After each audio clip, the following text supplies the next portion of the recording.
Bismillahirrahmanirrahim. Assalamualaikum warahmatullahi wabarakatuh. Sahabat Filah dimanapun Anda berada, wabil khusus sahabat kami Mbak Amrin yang ada di Bojonegoro. Apa kabar Mbak Amrin? Semoga sehat selalu dan semoga ayah Anda yang saat ini dalam keadaan sakit segera mendapat kesembuhan. Amin. Baik Mbak Amrin, sesuai dengan janji kami kemarin akan membuat video dengan tema bahasa kasih. Nah, sepertinya Mbak Amrin sudah penasaran ini bahasa kasih itu seperti apa dan apa saja. Baik Mbak dan teman-teman semuanya, bahasa kasih itu adalah bahasa yang dimiliki oleh individu di dalam dia memberikan penguatan terhadap dirinya, eksistensinya, merasa dicintai atau disayangi, dan juga bagaimana dirinya menyampaikan rasa cinta dan kasih sayangnya. Uniknya, bahasa kasih ini pada setiap orang berbeda, dan seringkali pasangan itu memiliki bahasa kasih yang tidak sama. Begitu pula antara bapak ibu dengan anaknya, belum tentu bahasa kasihnya sama. Bahasa kasih yang berbeda itu kalau dikiaskan seperti orang Arab yang bicara menggunakan bahasa Arab bicara dengan orang Cina yang bicara menggunakan bahasa Cina. Tentu saja penggunaan bahasa yang berbeda ini, yang keduanya saling tidak memahami maknanya, akan menjadikan keduanya saling tidak paham. Bahkan bisa-bisa pesan tidak sampai, malah pusing, ruwet gitu ya. Baik Mbak, begini, ketika anak kita masih kecil ya, ketika manusia masih kecil, maka ia perlu mendapat stimulasi atau cas bahasa kasih ini semuanya. Nah, bahasa kasih ini apa saja? Itu ada 5, bisa dicatat, dan ini tidak harus urut ya, karena seperti saya bilang di awal tadi bahwa setiap individu itu memiliki bahasa kasihnya masing-masing. Ya, kalau masih kecil itu kelima-limanya ini harus tercas semuanya. Sementara kalau sudah remaja, dewasa, ini cukup 2 saja bahasa kasih utama dia dicas, kelima-limanya ini akan penuh. Seperti itu.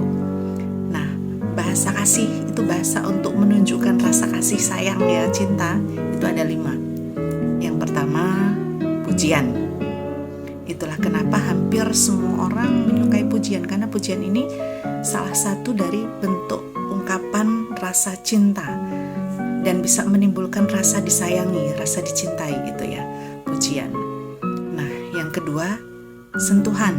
Sentuhan ini bisa dengan dielus, dipeluk, dipegang, dibelai, digenggam tangannya, dan banyak ekspresi bahasa sentuhan lainnya yang menunjukkan rasa sayang atau rasa cinta terhadap orang lain. Yang ketiga, bahasa kasih itu adalah pelayanan. Nah, bahasa kasih pelayanan ini adalah orang itu akan merasa dicintai, disayangi ketika ia dilayani. Dilayani di sini mulai dari hal yang paling sederhana sampai kepada hal-hal yang spesifik. Nah, dilayani di sini bisa dengan diambilkan minumnya, diambilkan makanannya. Kalau anak kecil itu kan disuapin, pelayanan ya digantiin popoknya, dan banyak sekali bentuk pelayanan lainnya sebagai ungkapan rasa cinta atau sayang. Nah, bahasa kasih yang selanjutnya yaitu waktu berkualitas. Ini cara menunjukkan bahasa kasih sayangnya adalah dengan cara ditemani, dibersamai, ditungguin. Itulah kenapa ada di antara manusia yang penting ditemani gitu ya. Jadi misalkan kok pasangan kita sudah panggil, "Dek, kesini temeni abang yuk." Nah, bisa jadi kalau pasangan kita sering berkata begitu, bahasa kasih dia yang utama adalah waktu berkualitas. Dan di antara ciri-ciri ini, yang untuk waktu ini, dia dari mana-mana biasanya mencari pasangannya, ya mencari orang yang disayang ini untuk apa? Untuk bersama gitu ya. Itu. Dan yang kelima, bahasa kasih ini adalah hadiah. Nah, ciri orang basa kasih hadiah itu adalah kalau dia mendapatkan hadiah dari seseorang, itu biasanya disimpan di tempat yang rapi. Dia ingat siapa yang memberi, kapan, jam berapa, gitu ya. Nah, hadiah ini bisa menjadi bahasa kasih siapa saja. Nah, bahasa kasih seperti saya bilang di awal tadi bahwa dari setiap orang ini berbeda dan setiap manusia memiliki dominan 2 bahasa kasih. Bahasa kasih ini apabila terpenuhi, seseorang yang baterai kasihnya ini full, dia akan bahagia, happy, bergairah, bersemangat, akan menjadi orang yang stabil, ya, orang yang mengeluarkan aura positif, ya, yang menyenangkan, yang bahagia dan bisa membahagiakan itu.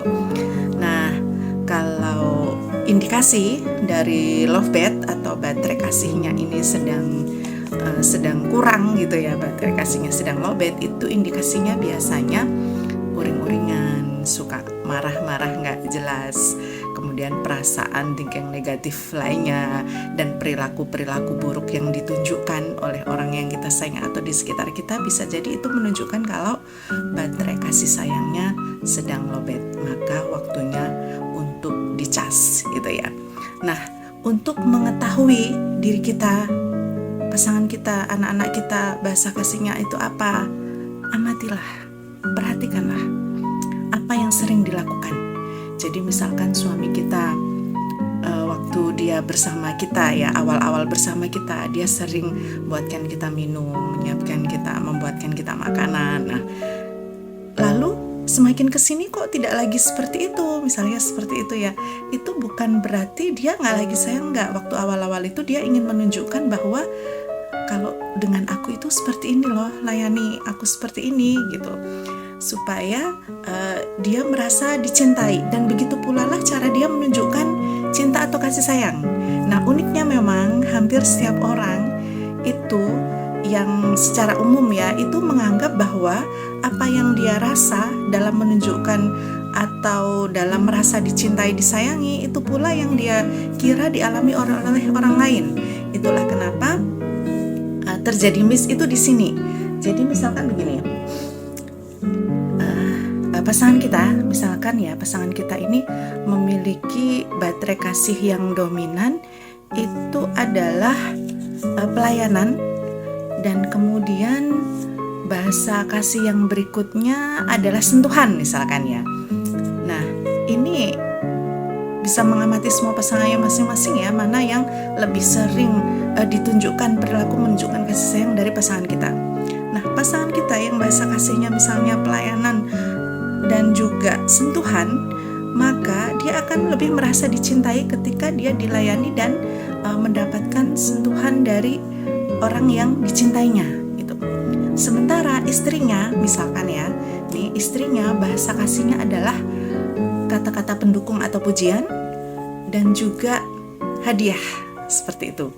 Sehingga ketika istrinya bilang, "Assalamualaikum sayang, ya Allah pagi ini ganteng banget ya," menurut istri itu sudah menunjukkan rasa cinta dan kasih sayang, karena dia akan merasa seperti itu ketika mendapat pujian. Nah, tapi ternyata suaminya akan lebih tersentuh hatinya, lebih merasa dicintai ketika disiapkan minumnya, disiapkan makanannya gitu. Sementara sang istri merasa bahwa yang penting itu adalah ungkapan-ungkapan cinta, seperti itu.